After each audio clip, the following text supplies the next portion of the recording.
Terima kasih Anda masih di Kompas Petang, saya Cynthia Rompas. Saudara, PDI Perjuangan akhirnya memutuskan untuk mengusung dua kadernya di Pilkada Jakarta. Pramono Anung dan Rano Karno langsung menuju KPU Jakarta untuk mendaftarkan diri.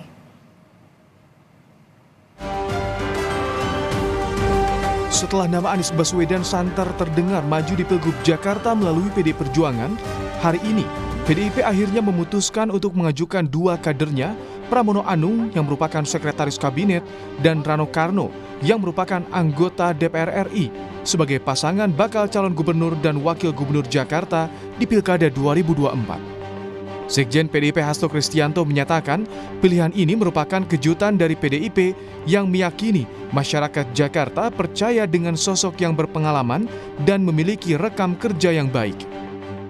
Satu elemen surprise, bagaimana juga Mas Pramono Anung dengan pengalaman yang sangat luas sebagai seorang politisi negarawan dengan pengalaman yang sangat lengkap di partai, di anggota legislatif, pimpinan DPR RI dan kemudian juga menteri, maka Mas Pram memberikan suatu solusi terbaik bersama dengan Mas Rano Karno untuk Jakarta. Meskipun elektabilitasnya Nama Pramono Anung muncul di Bursa Pilgub Jakarta sejak kemarin. Namanya semakin menguat setelah Anies Baswedan batal diusung PDIP. Pram juga tak menyangka ditugaskan partainya maju di Pilgub Jakarta. Kabar penugasannya oleh partai pun telah disampaikan ke Presiden Jokowi, atasannya saat ini. Kalau diamanahkan untuk bekerja, saya tidak pernah menolak. Yang kedua tentunya kepada Bapak Presiden. Saya berkonsultasi, saya datang langsung dan saya juga telepon langsung. Dan ketika saya berkomunikasi duduk berdua sama beliau setelah beliau pulang dari Lampung, beliau tertawa terbahak-bahak.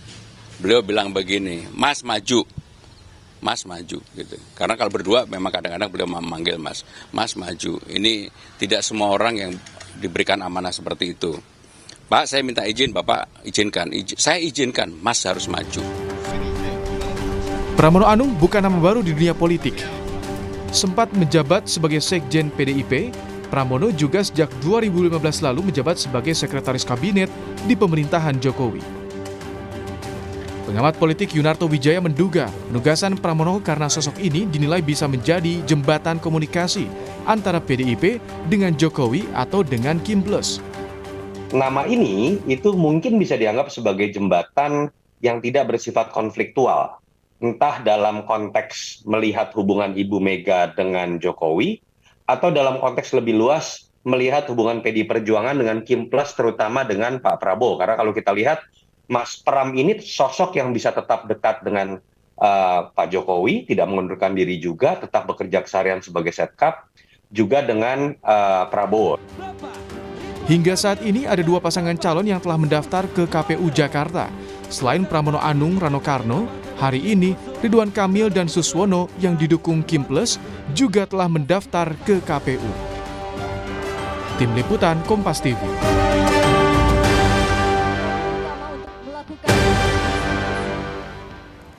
Partai Demokrasi Indonesia Perjuangan PDIP menjawab teka-teki siapa figur di balik kebimbangan antara memilih Anies Baswedan atau Basuki Cahayapurnama. PDIP akhirnya resmi memilih Pramono Anung dan Rano Karno untuk maju di Pilgub Jakarta. Apa yang menjadi alasan PDIP memilih sosok Pramono Anung yang dikenal cukup dekat dengan Presiden Jokowi? Kita akan membahasnya bersama Burhanuddin Muhtadi, Direktur Eksekutif Indikator Politik Indonesia, dan juga Guntur Romli, politisi dari PDI Perjuangan. Selamat petang Mas Guntur, Mas Burhan, terima kasih sudah bergabung bersama kami di Kompas Petang. Iya, selamat petang Mbak, Mas Burhan juga. Mas Guntur, ini mengapa akhirnya nama Pramono Anung yang dipilih? Ini pilihan Ibu Mega atau memang masukan dari hampir sebagian besar akar rumput dan juga kader PDIP? Ya, tentu saja Mas Pramono Anung merupakan pilihan dan keputusan dari Ketua Umum kami, Ibu Megawati. Dan beliau adalah tokoh senior dia di partai, meniti karir juga di partai, mantan Sekjen PDI Perjuangan. Dan juga dikenal sebagai orang yang memiliki gagasan konsep ya yang bagus, dan juga beliau sekarang kan juga Menteri Sekretaris Kabinet. Dan juga nama beliau sebenarnya sudah disebut sejak lama oleh Sekjen PDI Perjuangan yang sekarang, Mas Hasto, bahwa nama-nama yang waktu itu dimunculkan selain yang mungkin publik tersita dengan nama Anies dengan nama Ahok, tapi sebenarnya beliau sudah disebut jauh-jauh hari sebagai alternatif lah ya, sebagai tokoh-tokoh yang bisa dimajukan di Pilkada DKI. Dan dari pengalaman beliau yang sudah jauh, yang sudah lama, baik sebagai anggota legislatif, dan juga menurut yang disampaikan beliau juga bahwa sebagai sekretaris kabinet mengetahui banyak persoalan yang ada di negeri ini, khususnya yang ada di Jakarta, karena semua persoalan dirapatkan ya dalam kabinet, kemudian beliau yang mendistribusikan apa yang harus dikerjakan di anggota kabinet tersebut. Saya kira beliau adalah orang yang mumpuni ya, mengetahui Bukan karena kedekatannya dengan Presiden Jokowi yang memang kita tahu bahwa Mas Pramono ini sudah cukup lama menjadi sekretaris kabinet, kurang lebih 9 tahun lebih. Itu bukan sebagai alasan, Mbak. Karena juga nanti Ibu Risma, Menteri Sosial juga akan maju di Jawa Timur.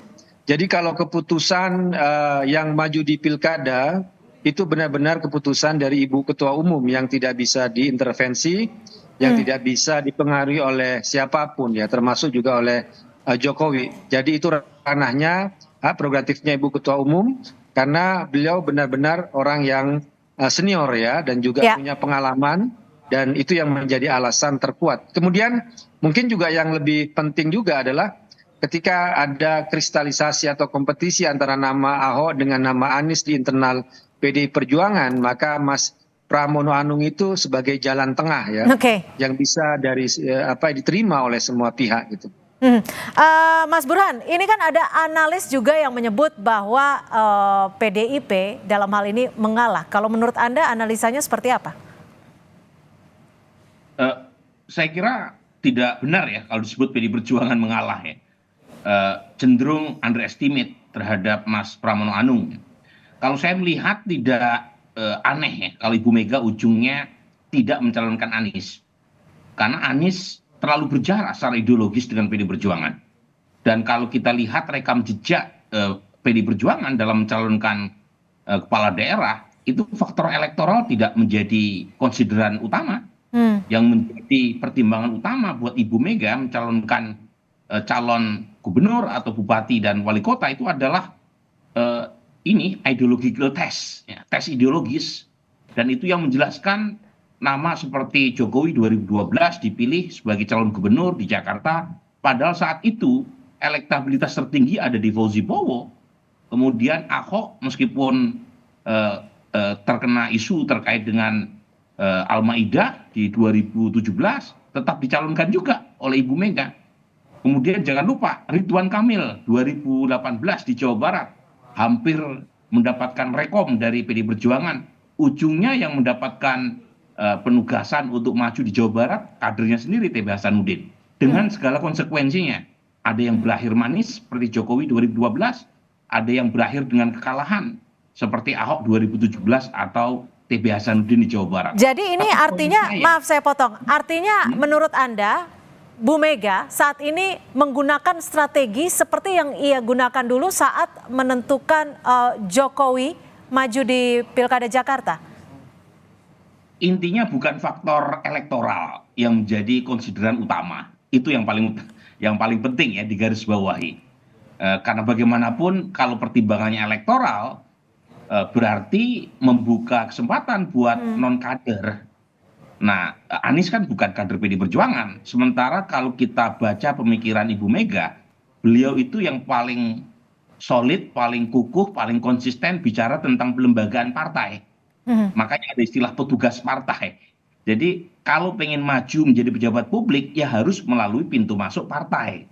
Nah, Anies tidak masuk di sini. Selain urusan ideologis, dia bukan kader PDI Perjuangan. Nah, ini saya kira yang menyulitkan mengapa Anies tidak muncul. Yang menarik buat saya Cynthia, kenapa bukan Ahok? Kan Ahok kader PDI Perjuangan bukan? Kalau alasannya faktor ideologis, Ahok jelas sangat ideologis. Nah, ini dugaan saya ya, saya nggak punya informasi dari dalam, tapi saya melihat masih ada kekhawatiran kalau Ahok diusung, itu akan menimbulkan isu abad pertengahan seperti tahun 2017. Karena Ahok itu kan masih dipersepsi terkait dengan isu lama, Dan Ibu Mega tidak mau ya isu ini mewarnai kontestasi elektoral Oke. seperti kejadian-kejadian sebelumnya. Baik, Itu coba bacaan Mas saya. Guntur, benar tidak nama Ahok tidak dimunculkan karena memang dikhawatirkan akan menarik isu-isu seperti isu yang disebutkan Mas Burhan tadi? Ya, tadi juga Ahok kan juga ikut mengantar pasangannya Mas Pramono dan Bang Dul, Bang Rano ke KPU DKI. Jadi ini kan menunjukkan bahwa penunjukan Mas Pramono ini kan tidak ada kontroversi ya di internal, diterima oleh semua pihak termasuk oleh Pak Ahok. Tapi kalau kita lihat apa alasan yang utama, kalau menurut saya ya Mas Pramono ini sangat dekat ya dengan Ibu Mega ya. Ya 27 tahun bersama Ibu Mega, kalau sekarang disebut dengan Pak Jokowi ya mungkin baru hampir 9 tahun ya. Karena kan beliau dari tahun 2015. Kalau Mas Pramono ini kan dari Wasekjen, kemudian menjadi Sekjen di PD Perjuangan, kemudian menjadi Wakil DPR, jadi semuanya lebih dekat sebenarnya kepada Ibu Mega. Nah kalau alasan utama ya memang tentu saja Ibu Ketua Umum lebih tahu. Dan kalau alasan dari Pak Ahok kenapa tidak majukan, ya sebenarnya juga alasannya Ibu Ketua Umum yang lebih mengerti. Tapi menurut saya kalau secara perkiraan ya mungkin bisa jadi apa disampaikan oleh Mas Burhan tadi, kita tidak mau Jakarta kembali kepada isu-isu yang tidak relate ya dengan isu-isu saat ini, dengan Jakarta yang masih belum bebas dari banjir, dari macet, dari kumuh, malah muncul yang seperti disebutkan Mas Burhan tadi, isu-isu abad pertengahan itu. Nah, Mas Burhan, ini menarik kalau disebutkan Mas Pramono ini adalah orang yang bisa dikatakan tadi adalah sangat dekat dengan Ibu Mega, 27 tahun bersama PDIP, tapi di sisi lain juga memiliki kinerja yang baik dengan Jokowi. Ini ada hitung-hitungannya sendiri menurut PDIP atau memang digunakan, dimanfaatkan dalam tanda kutip untuk menjembatani hubungan yang rusak? Memang Mas Pram ini punya posisi yang sangat strategis ya. Dan secara personal bukan seorang figur yang konfliktual. Beliau lebih banyak bekerja di belakang layar. Jadi bayangkan di situasi di mana hubungan kedua tokoh ini sedang tidak baik-baik saja, Mas Pram bisa menjadi jembatan dan bisa diterima juga oleh Pak Prabowo, oleh Mbak Puan. Jadi ini figur yang menurut saya less polarizing, lebih menyatukan. Tetapi itu kan hitung-hitungan di tingkat elit. Sekarang hitung-hitungannya adalah bagaimana Mas Pram bisa menang kan. Dan menurut saya banyak orang yang terlalu underestimate sama Mas Pram ya. Mungkin karena 9 tahun terakhir dia banyak bekerja di dapur, bukan di teras halaman ya. Tetapi jangan lupa Jakarta ini geografinya itu tidak luas. Jadi kalau mau bekerja secara maksimal, canvassing door to door, termasuk tingkat pendidikan dan pendapatan warga Jakarta 5 kali lipat lebih baik daripada rata-rata nasional. Ya. Tapi menurut Anda sendiri kan tadi Pak Hasto juga sempat bilang ini adalah surprise atau kejutan dari PD Perjuangan. Ini kira-kira memang membuat kejutan tidak bagi pemilih Jakarta khususnya? Makanya saya melanjutkan dulu ya.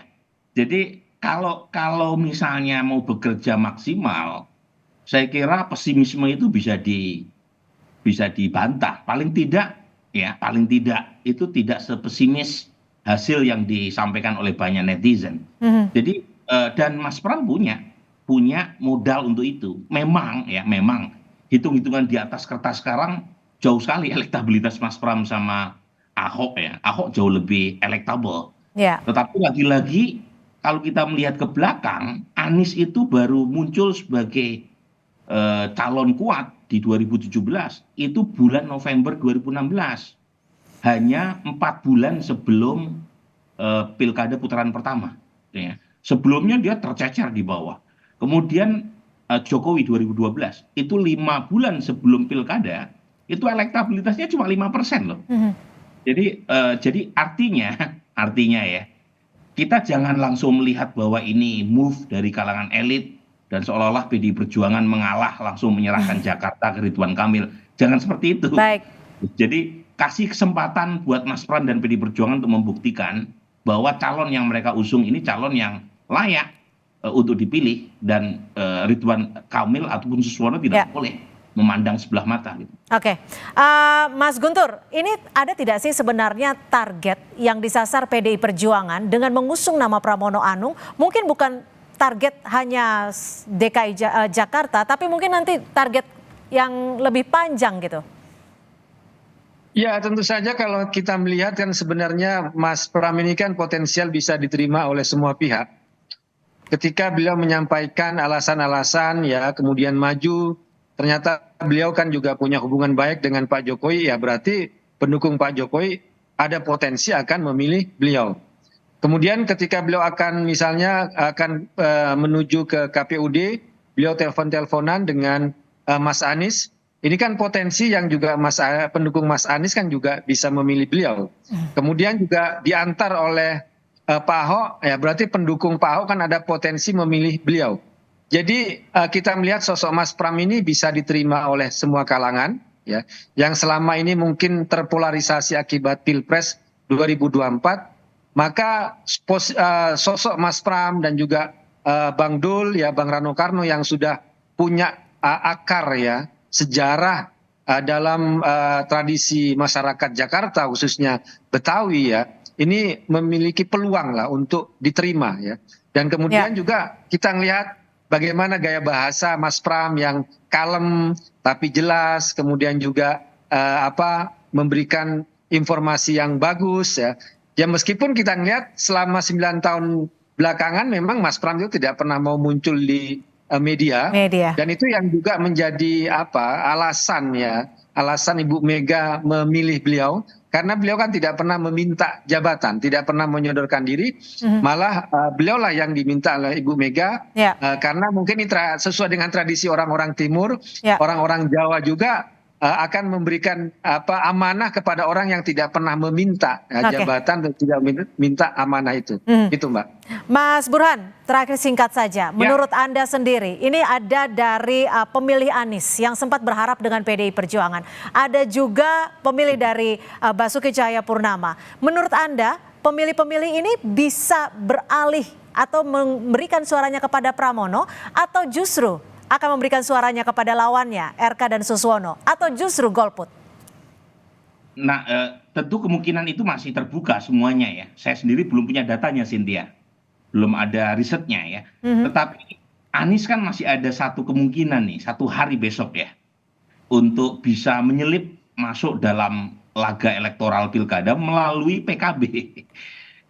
PKB ini kan kita tahu sedang dilanda oleh situasi konflik internal karena ada rencana muktamar tandingan, dan Muhaimin Iskandar bisa memakai kartu kalau misalnya kepemimpinannya di PKB hasil muktamar Bali tidak direkom oleh pemerintah, dia berlari pindah ke Anies untuk mengusung calon gubernur. Dan menurut putusan MK mungkin ya dimungkinkan karena PKB cukup mengusung sendirian tanpa harus berkoalisi dengan partai lain. Jadi lagi-lagi simpan rasa. Masih ada 1 hari untuk mendaftar ya? Minimal sampai besok sebelum pendaftaran ditutup. Baik, jadi kita kalau nantikan. Anies tidak masuk, kemungkinan pendukung Anies yang garis keras ya mungkin saja golput. Tetapi kan sebagian besar pemilih itu tidak dalam posisi seperti itu ya. Mungkin memilih dari yang tersedia, bisa ke Ridwan Kamil, bisa ke Pramono Anung, ya bisa juga ke yang lain. Baik, terima kasih Mas Burhanuddin Muhtadi, Direktur Eksekutif Indikator Politik, dan juga Mas Guntur Romli, politisi dari PDI Perjuangan. Selamat sore. Terima kasih.